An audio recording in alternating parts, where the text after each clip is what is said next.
On attaque un problème épineux. Merci, docteur Fasinella, d'avoir accepté de nous parler de l'arachnoïdite, qui est une difficulté majeure. Bonjour à tous, je me présente. Je suis le docteur Fasinella, c'était arachnoïdite, exactement. Je suis praticienne hospitalière dans les services du professeur Barret, donc ma pratique quotidienne est la chirurgie du rachis de l'adulte. Et c'est vrai que je rentre en contact pour la première fois cette année avec cette association et c'est la première fois également que je parle devant un public de patients et de personnes qui ne sont pas des médecins. Donc c'est comme être en consultation avec 60 personnes. Devant moi, il y a des gens qui sont extrêmement informés, très compétentes déjà, qui connaissent bien, qui ont vécu les choses dont on parle. Donc l'arachnoïdite en soi, c'est une pathologie qui reste un peu dans l'ombre de la pathologie de Chiari et des sérangomyélies qui ont été largement détaillées dans les présentations précédentes, mais qui peut représenter un événement au moment de l'évolution d'une pathologie de Chiari ou d'une syringomyélie. Donc déjà, qu'est-ce que c'est l'arachnoïdite ? Alors, c'est un trouble inflammatoire. Quand on met le suffixe « it » à la fin de quelque chose, c'est-à-dire qu'on veut parler d'une inflammation généralement aiguë. Donc, une des trois membranes qui entourent et protègent les nerfs et la moelle épinière s'appelle justement arachnoïde. Ça vient du grec, ça veut dire araignée essentiellement. Donc, c'est comme une toile d'araignée qui est la couche centrale. Donc, on a à l'extérieur la dure-mère, c'est la plus épaisse, c'est la plus extérieure. Après, on a l'arachnoïde et ensuite, on a la pimère qui est encore plus fine et complètement collée à la moelle épinière. Et au cerveau également.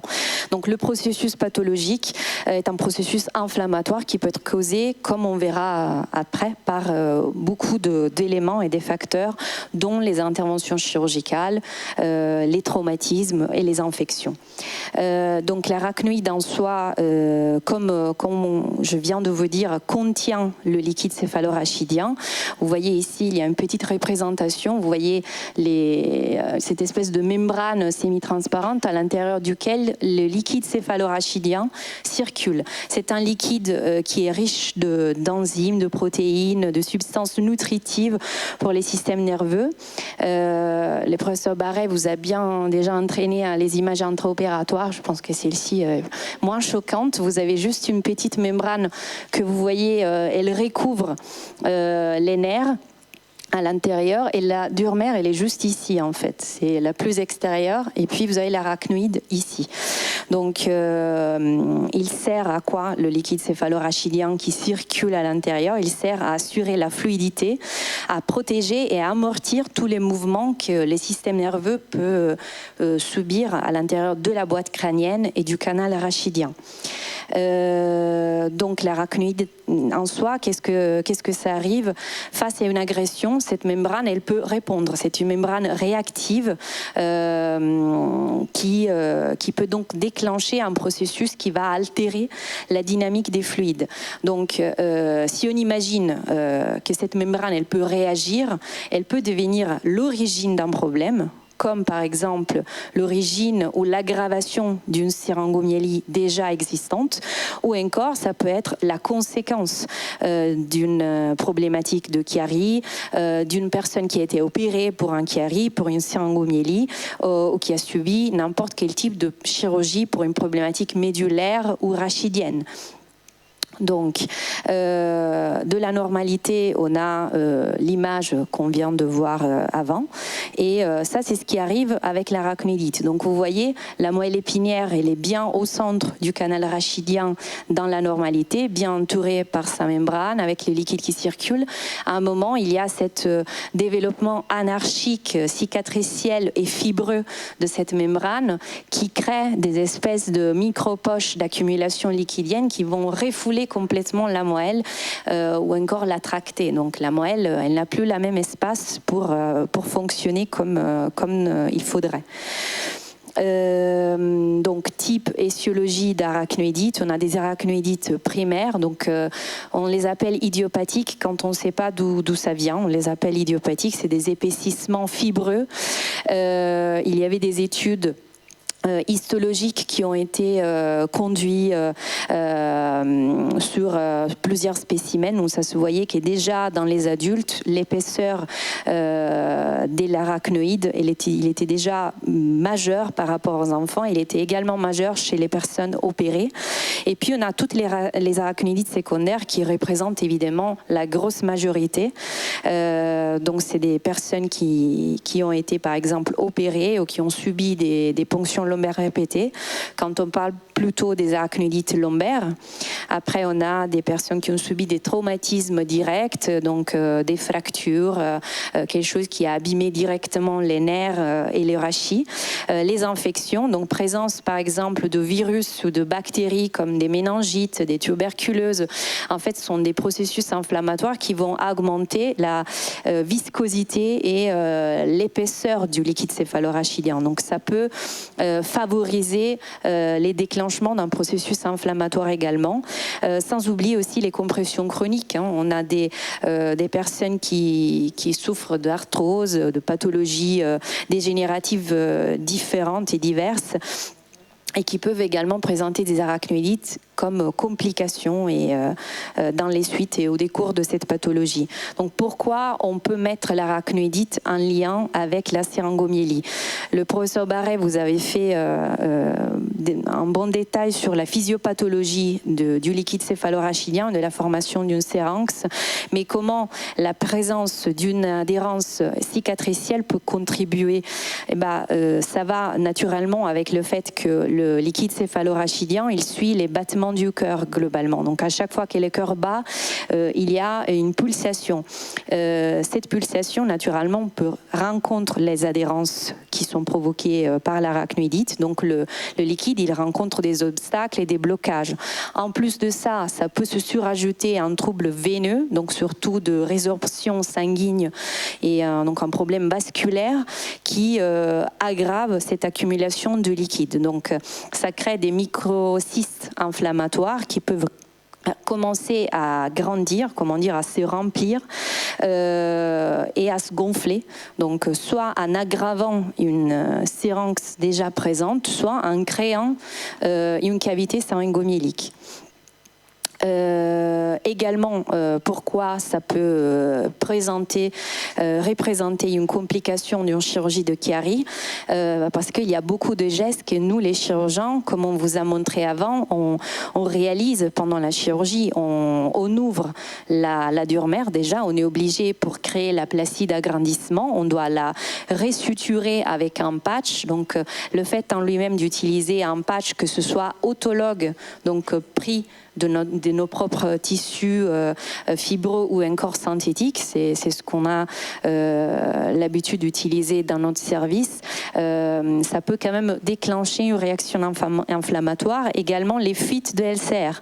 Imaginez que le point, la fosse postérieure, représente quand même une zone de circulation très délicate. Donc au moment où on ouvre la dure-mère, on réalise ces patchs d'agrandissement, il y a des forces hydrodynamiques assez puissantes qui poussent contre ces patchs d'agrandissement. Donc ce n'est pas exclu que vous puissiez avoir des fuites de liquide à la suite d'une chirurgie. Et bien ces fuites peuvent provoquer la formation de ces adhérences et donc de cette arachnoïdite. Également, on est obligé de réaliser des coagulations de petits vaisseaux. Donc, il y a du sang qui peut représenter un stimule inflammatoire, une épine irritative pour déclencher ces processus inflammatoires.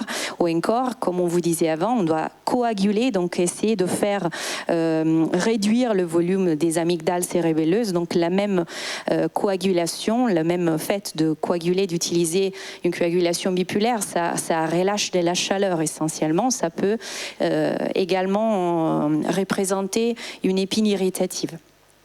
Et du coup l'origine d'une arachnoïdite post-opératoire.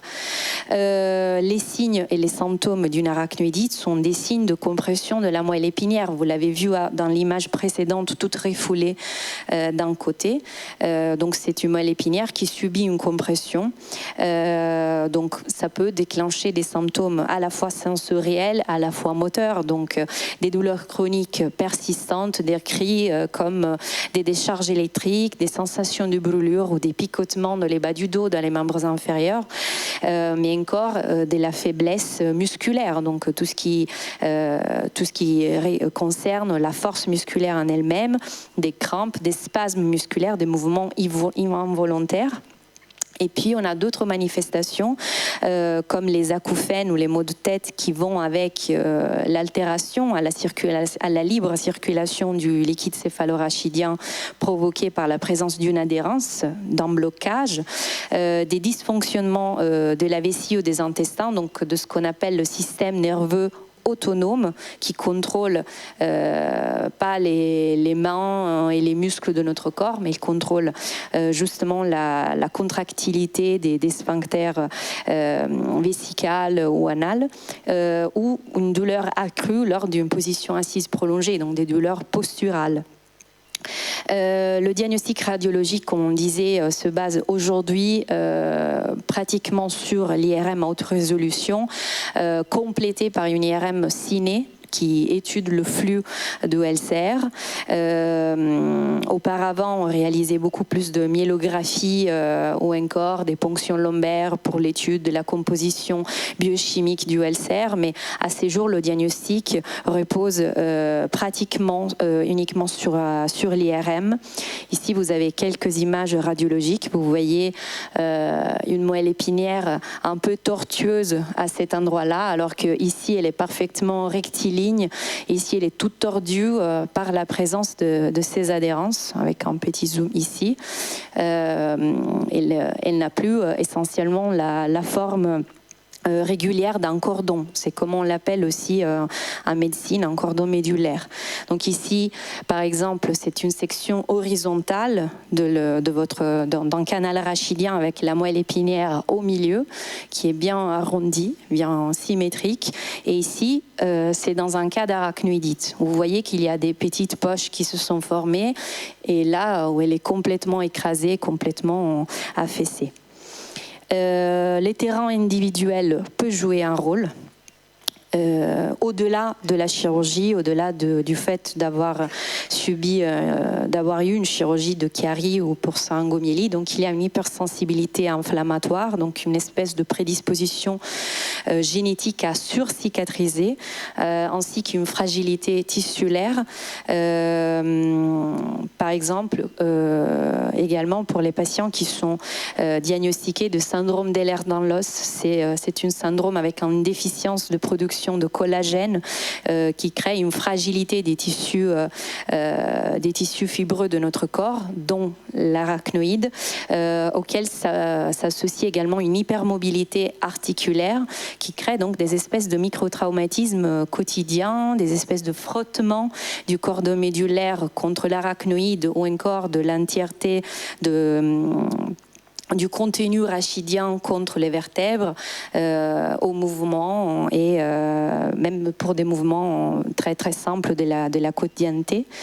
Les traitements de l'arachnoïdite, comme toute pathologie qu'on a vue aujourd'hui, on a eu l'exposition très très très belle de l'équipe mobile de la douleur qui nous a appris à quel point ça peut être important d'intégrer la kinésithérapie, des massages thérapeutiques, les soutiens psychologiques dans le quotidien d'une personne qui vit une douleur neuropathique.